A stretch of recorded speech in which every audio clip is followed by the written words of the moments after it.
नमस्कार, मेरा नाम है रागिनी। आप देख रहे हैं टीटीएस अजब गजब। महिलाओं से जुड़ा एक चुटकुला अक्सर सुनाया जाता है। कुछ यूं है कि कुछ महिलाएं एक जगह पर घूमने जा रही थी। रास्ते में उनके गाइड ने उन्हें बताया कि वे जहां जा रहे हैं वहां पर एक झरना भी है और उसका शोर ऐसा है कि वहां खड़े लोग एक दूसरे की बात भी नहीं सुन पाते।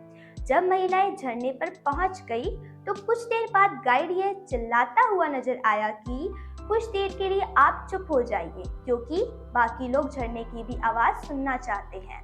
खैर, यह चुटकुले से इतर महिलाओं के बोलने पर अतिशयोक्ति भरी टिप्पणी भी है। लेकिन इससे उपजा यह सवाल वाजिब है कि क्या सच में महिलाएं इतनी ज्यादा बातें करती हैं? दूसरा सवाल यह उठता है कि आखिर महिलाएं ज्यादा बातें करती हुई क्यों दिखाई पड़ती हैं? महिलाओं के ज्यादा बोलने के बारे में सबसे प्रचलित तथ्य यह है कि वे रोजाना 20,000 शब्द और पुरुष करीब 7,000 शब्द बोलते हैं। कई सेल्फ हेल्प बुक्स और वेबसाइट्स पर आपको ये आंकड़े मिल जाएंगे। यूनिवर्सिटी ऑफ पेंसिल्वानिया के एक शोधकर्ता ने जब इन आंकड़ों के स्रोत की पड़ताल की तो पाया कि ये आंकड़े एक मैरिज काउंसलर के पर्चों से लिए गए थे। उसने 1993 में प्रचार के लिए ये पर्चे छपवाए थे और मजेदार बात है कि उसने ये आंकड़े अपनी मर्जी से दे दिए थे, यानी इनका कोई आधार नहीं था। महिलाएं ज्यादा बातूनी होती हैं या पुरुष? इस सवाल का जवाब खोजने के लिए कई अध्ययन हुए हैं। मजेदार बात यह है कि कई बार इन अध्ययनों में शोधकर्ता जो मानकर चले हैं वही बात सही साबित हुई है। यानी कि कुछ अध्ययन बताते हैं कि महिलाएं ज्यादा बोलती हैं और कुछ शोध पुरुषों के ज्यादा बातूनी होने पर मुहर लगाते हैं।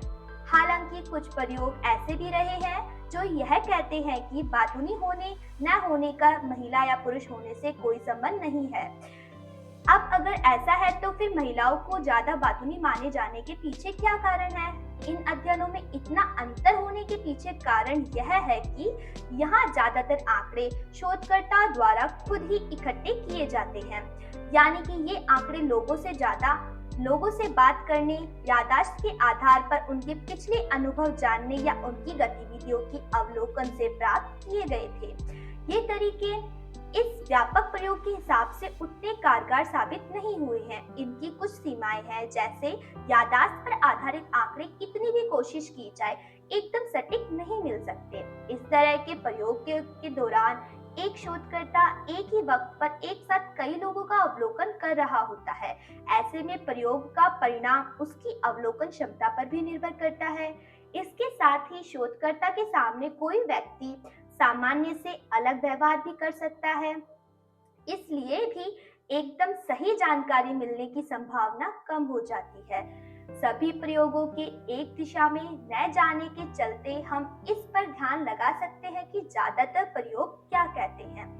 2007 में टेक्सास यूनिवर्सिटी में हुआ एक अध्ययन बताता है कि महिलाएं रोजाना लगभग 16,215 शब्द और पुरुष करीब 15,669 शब्द बोलते हैं। बीबीसी की एक रिपोर्ट के अनुसार अमेरिका में बच्चों पर हुए 73 से ज्यादा अध्ययन बताते हैं कि लड़कियां लड़कों की तुलना में ज्यादा बोलती हैं, लेकिन अंतर नाम मात्र का है। यह अंतर तब देखने को मिलता है जब बच्चे अपने माता पिता से बात कर रहे होते हैं, जबकि दोस्तों से बात करने के दौरान यह भी खत्म हो जाता है। यह रिपोर्ट कहती है कि वयस्कों के मामले में पर्दा पुरुषों की तरफ झुका हुआ पाया गया है, लेकिन यहाँ पर भी अंतर नहीं के बराबर ही था। कुल मिलाकर यह कहा जा सकता है कि ज्यादातर शोध इस बात की तरफ इशारा करते हैं कि महिला या पुरुष एक बराबर मात्रा में ही शब्द खर्च करते हैं। प्रयोग में पाया गया है कि कामकाजी लोगों के समूह में ज्यादातर महिलाओं ने औपचारिक बातचीत के साथ साथ लंच ब्रेक के दौरान होने वाली अनौपचारिक बातचीत को भी महत्व दिया। छात्रों के समूह में लड़कियां किसी टास्क के दौरान अपने साथियों से एक बार में ज्यादा और लंबी बातचीत करती दिखाई दी, जबकि पुरुष वर्ग ने छोटे छोटे टुकड़ों में बातचीत कर अपना काम चलाया। विशेष बात यह रही कि पुरुष व्यक्तिगत बातचीत के बजाय सामूहिक बातचीत में रुचि लेते दिखाई दिए। यानी जहां पर भी 6 से ज्यादा लोग रहे, वहां पर पुरुष ज्यादा बात करते मिले। प्रोफेसर लेजर के अनुसार महिलाएं साथ साथ काम करने पर जोर देती हैं। जब आप साथ काम करते हैं तो स्वाभाविक है कि आप ज्यादा बात करेंगे। सामान्य परिस्थितियों में महिलाएं देर तक और लंबी बातचीत करती हैं। इसलिए कई बार ऐसा लग सकता है कि महिलाएं ज्यादा बातें करती हैं। इसके साथ ही अलग अलग परिस्थितियों में महिला और पुरुष अलग अलग तरीके से व्यवहार करते हैं। कुल मिलाकर यह कहना सही होगा कि ज्यादा बातचीत करने की वजह परिस्थितियां होती है, न कि किसी का महिला या पुरुष होना। तो आपको हमारा टीटीएस अजब गजब का एपिसोड कैसा लगा, हमें कमेंट बॉक्स में जरूर बताएं और चैनल को सब्सक्राइब कर लें। धन्यवाद।